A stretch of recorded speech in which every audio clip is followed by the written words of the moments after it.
I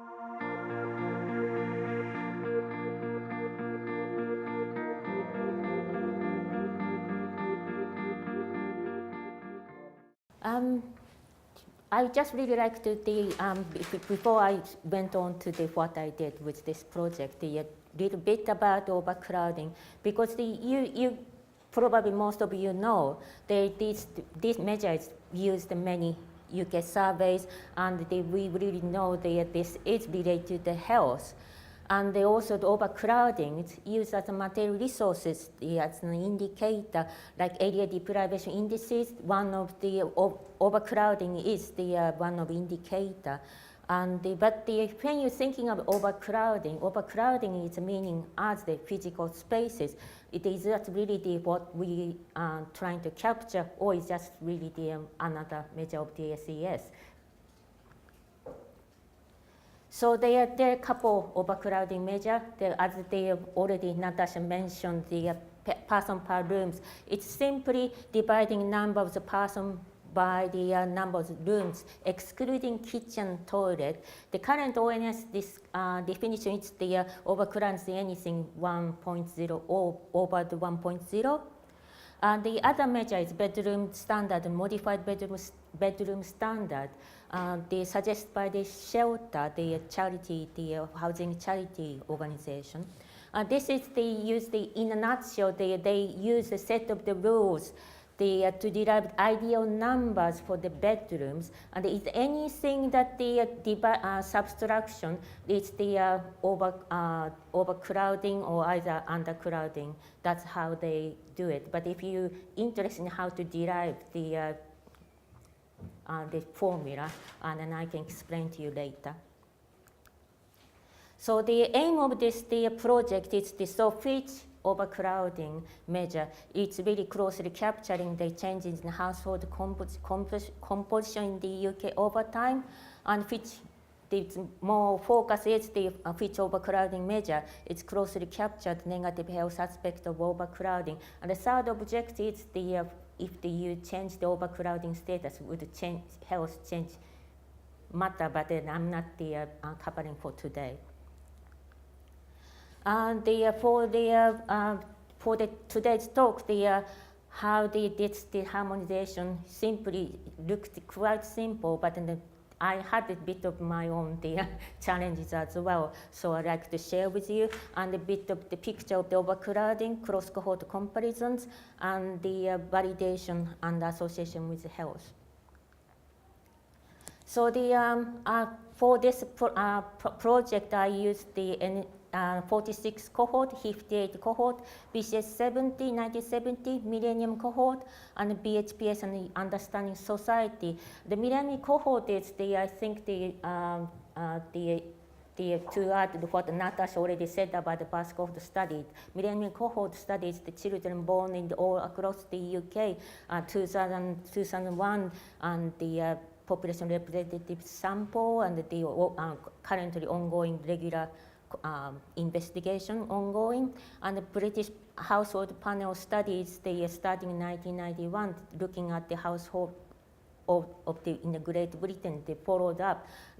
And after that, the Understanding Society is taking over BHPS, and looking at the 100,000 household participation, 100,000 individual, but 40,000 household in the UK, and starting in 2009, 2008, and collecting information annually. And for this, overcrowding measure, I really needed household information, and that's of each people living in the household, the sex and the age particularly, and the rooms, excluding kitchen, toilets, but I really needed the bedrooms and total rooms, number of the total rooms, or if not, living in other rooms, and that the sort of figures. But the challenge is not all data sets have required information. That's the already hitting the blocks, and so in that sense because the number of the bedrooms they given a certain sweep. So person per room, the measure the most of sweeps are available because they ask the number of the people living in a household, the number of the total rooms. So this is really readily available. So that's the problem is the bedroom standard, modified bedroom standard, only if information is available. And also another stamping block is the information not asked consistently. And the NSS 1946 and the earlier NCDS suite asked kitchen was included in Scotland because kitchen was big enough. That was written in all the books by the Douglas and all the other people. And that's kind of when I read that, and I just kind of mortified. But the defender kept reading about it. If the kitchen is as a use as a living room, and Michael Doug at 1946, the Bart's cohort founder even said that if they excluded the kitchen, the Scotland's overcrowding is like 51%. That's really impossible. And if they use that the sort of the big enough to be living room, then maybe it's not, in that given that social context, that might be okay. So I'm not going to worry too much about it's like inflated or deflated or information is not collected consistently, but there is some historical context, but we have to know that. But so that in that sense, I'm not worried about birth cohort studies. And then CDS at age 33, then I did very triangulated all the variables to derive it, but there is no key variables to identify the solo living, and that is the kind of the difficult. So I calculate the number of the people living, but whereas people who lived only by themselves. But I did anyway. But then after that, age 42 onward, they asked the systematic question that if you lived anything after the more, that they keep asking questions. So that sequence of the question is established. So in that sense, that's the survey methodology was consistent. And derived it, and especially NSHD, then there's only under NSCDS and early on NCDS, the raw variables of the person per rooms. There is no information about rooms or people, so just derived the variables, and I really don't know is that really the good or bad, or so I really like to talk to you, Natasha, about the 46 cohort. But yeah, the earlier sweeps. So that's the overall then of what is available and not available. So as you can see, person per room is the mostly available on the to the across the birth cohort and bedroom standard. The modified bedroom standards only available in fewer sweeps. Apart from understanding society, asked every sweep about the bedrooms, number of the bedrooms. The millennium cohort didn't anything about bedrooms or anything, so it's only a person per rooms. It's only available for millennium cohort. So the picture of the overcrowding, I just want to look at this color of the top. That's the overcrowding, the 1.5 or above. Yellow amber is the 1.1 between 1 and the 1 and 0. So anything blue is the undercrowded, and it's between the hotter, it's the heat of the house. Imagine the heat of the house, it's overcrowding. And so the NSHD 46 cohort, there is the one I could use age 15, the number of the people in the rooms available. So I created my own category of the 4 categories, undercrowding and eco living, and between 1 and 1.5, and the over 1.5. I just really want to look at the overcrowding. It's really not much changing 46 and then the 58 cohort. And even the Douglas, Dr. Douglas said when the NSHD 46 cohort were born, there was housing shortage, so their overcrowding was pretty much prevalent. He even said that even the housing shortage was bit alleviated, maybe won't change much. But after that, it's like the 1980s, think about what we went through economically. Then although the BCS 17, age 16, the information is limited, but I think this was collected from the parents. So I think it's really fairly covered, not affected by teachers' strike, I think, I hope.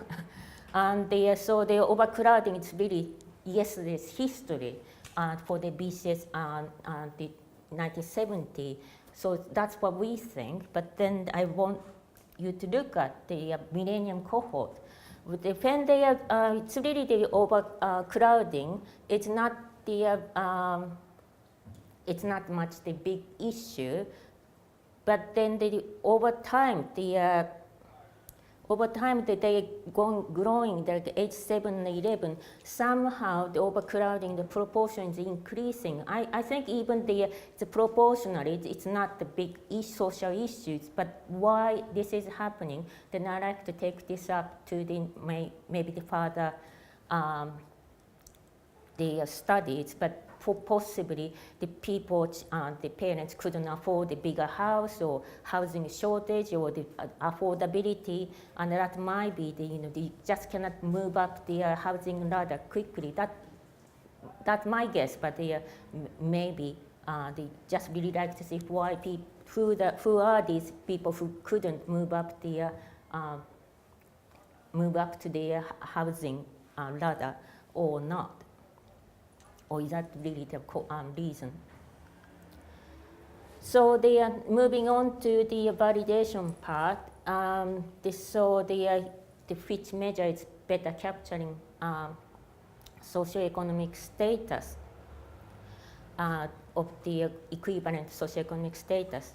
So they use the NCDS and BCS 70.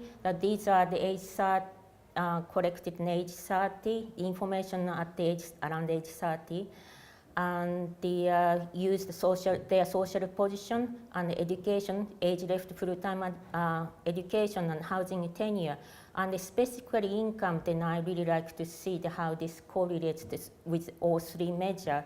So I use the USOC to see how it really relates to the income. So that's the results. And as you can see, it's really much, the correlation is pretty much same. So validation-wise, all the three measures acting equally, but it seems like the person per room does better, even the time has changed from the top is NCDS and the bottom is BCS 70.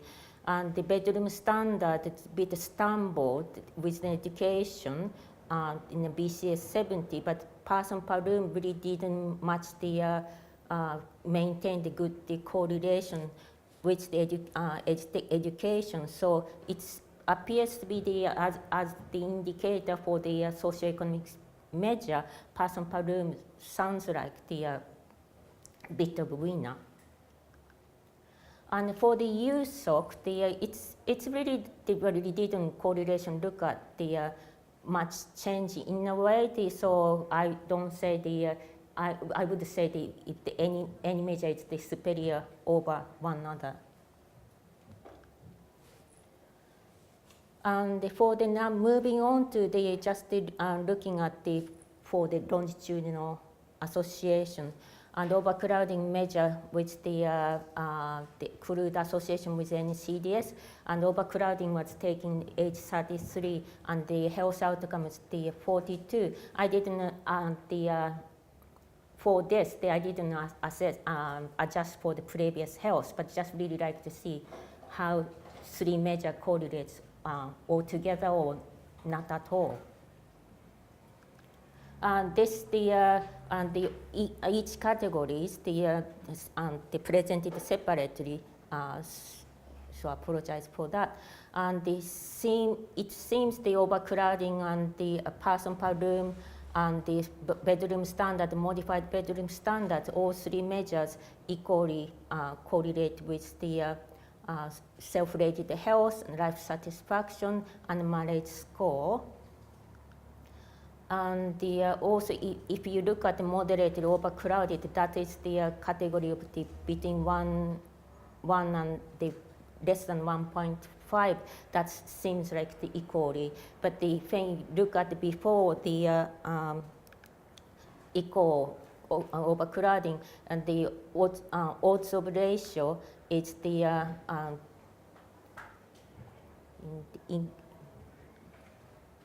in a way, the increasing that more expected the direction, and so was the severely 1.5 above the category of the overcrowding. So in a way, it's all three measures acting equally in a way.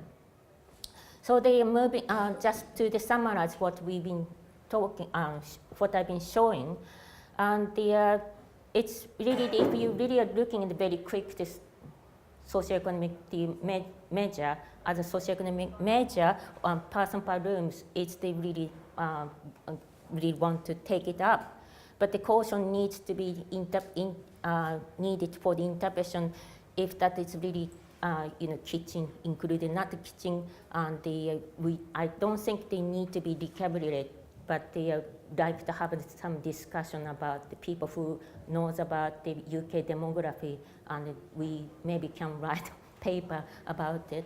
And if you're talking about the living space, is that really looking at all the rooms, good, but because the bedroom is the living space that you really want to share by yourself.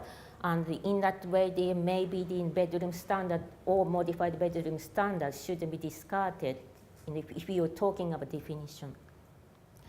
So the validation is similarly the correlated with other socioeconomic status. So I really cannot say which one is better.